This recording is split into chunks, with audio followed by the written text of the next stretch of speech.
So yun mga idol, so naglalakad tayo ngayon dahil papunta kami ngayon dito sa Blue House. So dito kami magdi-dinner. So dito kami in-invite ni Sir Sherwin Taay. So siya ang personal administrator ni Gob. At kanyang may bahay na si Ma'am Aurora Taay. So siya ang mayor dito sa Dingalan. So yan mga idol, so papasok na tayo dito sa Blue House. So yan, Sir Oscar. Ay, thank you. Yeah. So, yan, Sir Joel.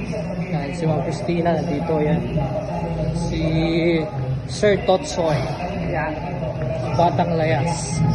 At siyempre Sir Maki. So yan, wow.